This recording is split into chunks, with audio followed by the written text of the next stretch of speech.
This is going to be a help video for the decision-making assignment, which is in the week 3 folder. So if you click on that, and here's the decision-making assignment.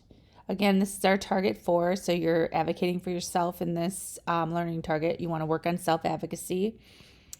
You want to be able to understand refusal skills, apply knowledge of individual, family, and community influences to the decision-making process.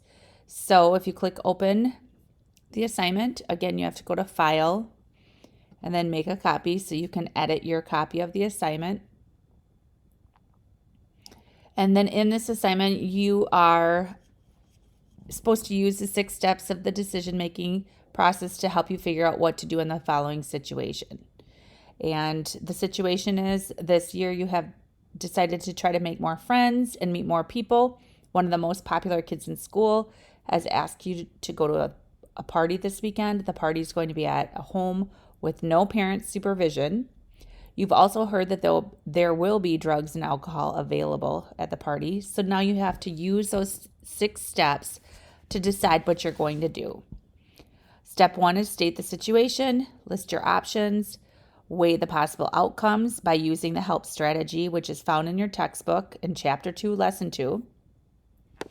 Consider your values, make a decision and act on it, and evaluate the decision.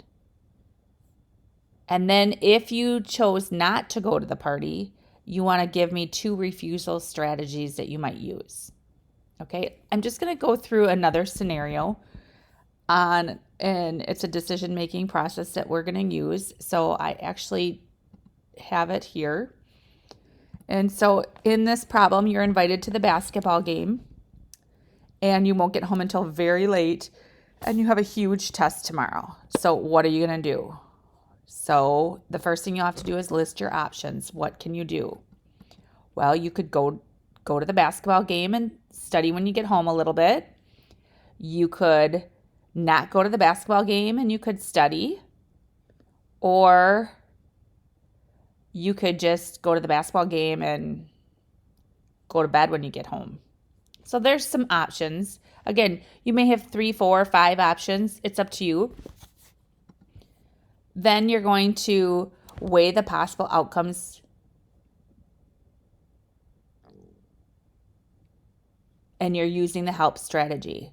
What is the help strategy? Again, I told you it was in the textbook, but the help strategy is when you think of the word help, and it stands for healthful, ethical, legal, parent approval. Okay, so if you're choosing to go to the basketball game and then you have to come home and study really late, would that be healthy for you? Probably not, because you need your sleep to be healthy and present for taking that test.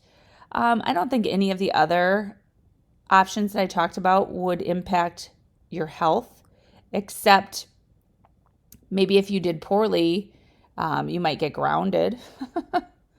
Ethical, does your choice reflect what you value?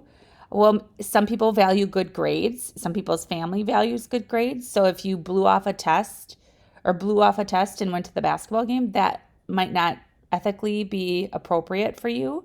Some people really value athletics and maybe they feel like they could do both, and that's your choice. But again, you want to take a look at the ethical values of the options.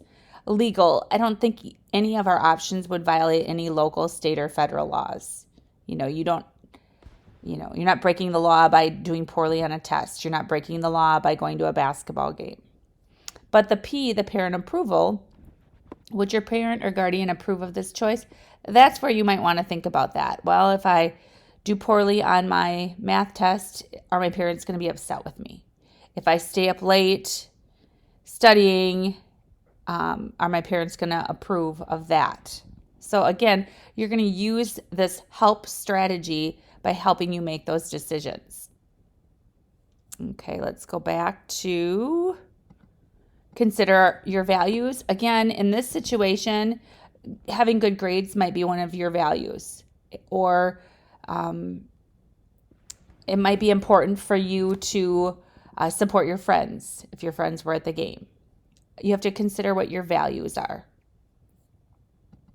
Then you're going to make a decision and act on it. I decided to not go to the basketball game and stay home and study. That's the decision I chose this time. So you're going to make a decision and act on it. Or I decided to go to the basketball game and not study for the test. Or I decided to go to the basketball game and come home late and stay up late studying. And then the last step is evaluating your decision. What do you think? Did you make the right decision? Maybe it will depend on how well you did on the test. Okay. And then if you decided not to go to the game, maybe you could put down your 2 refusal skills that you told your friends. I'm sorry, I got to stay for a test. I can't go. Or my parents won't let me. Those are some refusal skills you could make. Or you could just say, I don't want to go to the game. So that is how you complete the decision-making assignment. Again, the scenario in this assignment is based on going to that party. Again, remember, one of the popular kids is that invited you. There will be no parent supervision, and there will be drugs and alcohol. Okay, so you have to go through these steps like we just did and fill it out based on that scenario. All right, let me know if you have any questions.